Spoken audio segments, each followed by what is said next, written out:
And through the magics of playing with a potato cam, it is now installed.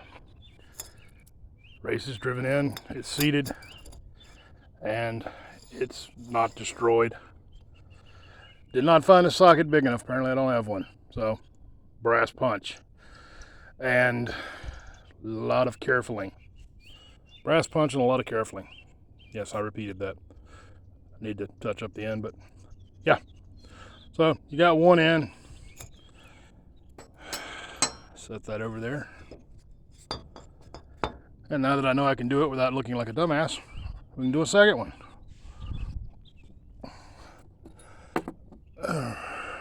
Don't get your bearings mixed up.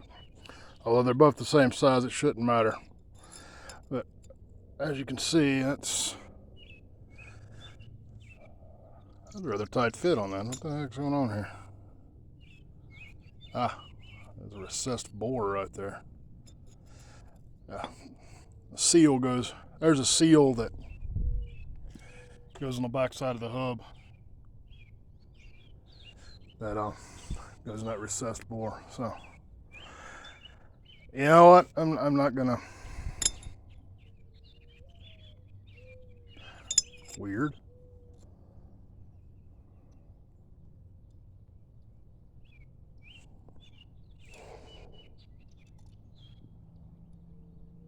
Weird. I think that hub was on backwards. No, there's the front because it's got the silver on it. Okay, anyway. Well, that got biblically nasty. Yeah, had to grease them. I don't know if you've ever packed grease in the bearings, but yeah, that was nasty. And yeah, the bearing was on backwards. Not the bearing, the hub. The hub assembly was on backwards. Couldn't figure it out, but the seal only seals on one side. It only works one way. You try putting the seal in this side, it don't fit. This side's bigger. This side the seal drives into. Sits in there tight. So this hub was on backwards. Go figure. Let's see if I can do this one-handed. Okay.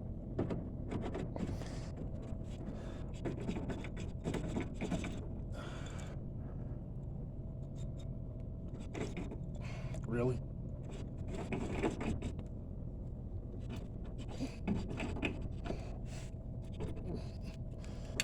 Oh. Well, that's a little weird. Huh. I done test fitted it. The bearing should fit.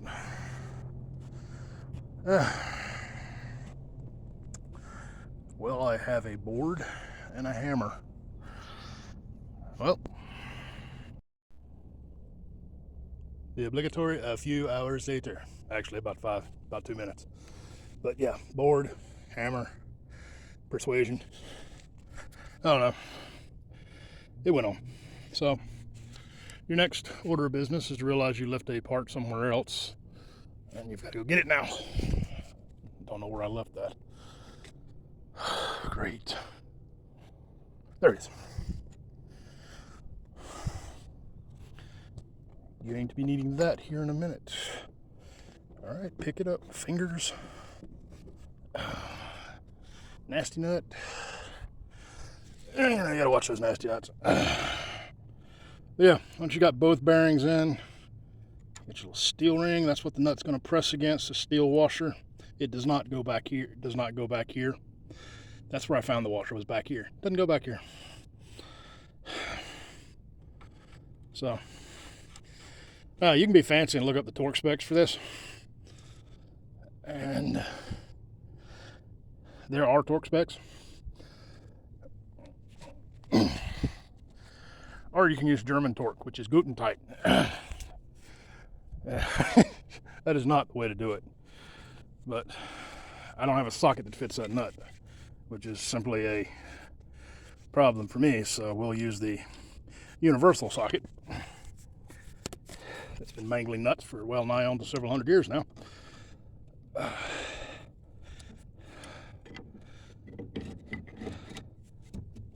probably should have cleaned that a little bit better. But yeah, there is a, hold up. Well, that's just totally screwed up. I don't know if you can see that, but that is not right. Huh. How did that happen? That is seriously not right. Well, I've never claimed to be a professional or even play one on television, on the internet, and that just proves that I am not a professional. How in the hell did that happen?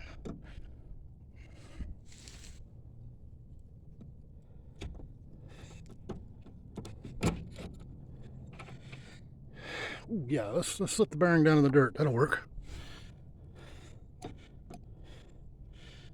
All right, cut. Oh, excuse me, but I had a Homer Simpson moment there. Light on. Yeah, lights on. I had a Homer Simpson moment there. But, yeah, apparently this side, that race goes in, it doesn't take much to put it in, and apparently I knocked it loose and had to straighten it back up, and my hands were greasy, and I just finished it. I just finished putting it together because I'd have to get up, get the Gojo, wipe my hands off, pick the camera up, start recording, screw it up again. So what I was telling you is that this shouldn't like free spin. Well, it should free spin, but when you take your thing and you tighten this up, you're compressing the bearings into the races, and you're making sure the races are seated. And in this case, if the hub is all the way on, and that the races are straight in the bore and not sitting cockeyed where you're a dumbass. Anyway, so when you tighten this up, you want to tighten it till you feel this start to tighten, get snug, tight. A little hard, not hard to turn, but you can feel it start getting tougher to turn. Like I said, there's a torque spec for this. I don't have a torque wrench or a socket or any of that crap, so throw the old adjustable wrench on there, and I tightened it down like I got torqued. Now I remembered that the cross pin, the cotter pin, goes in right here. So once I got it there, I backed it off 2 of these notches. It was up, I think, on this one. Actually, I think it's about the middle of this one right here. And I backed it off 1 notch hole and then 2 notch holes, whatever. And it loosened up a little bit, but there's no give whatsoever in it. My seal is against the step on the axle. It's the axle step is pressed against the bearing through the seal, the grease seal. Is sealing on the axle shaft. The step on this axle shaft, which is actually bigger than the axle shaft, that the bearing slides onto, makes a seal, keeps the big grease from going all over there. So yeah, we got to pick up a cap over here, but yeah, the hub was on backwards. Apparently these cut out places right here, these are supposed to face the tire, and this is why that's probably why the hubcap was missing. Hubcap, gas. But yeah, so I got the other side to do over there. I might film some of that. I may not. I really need to get this done. I'm running out of daylight, although the lamp hasn't turned on just yet. But yeah, I'm gonna throw the wheel on, move the old Harbor Freight jack over to the other side, pull it apart, do a lot of cussing, and probably realize to put this one in backwards. But that's the only way it would fit, so I might have got it right. But I'm curious as to how I'm going to stitch all this together to get it something coherent. I'll probably do some voiceovers or something else, but yeah.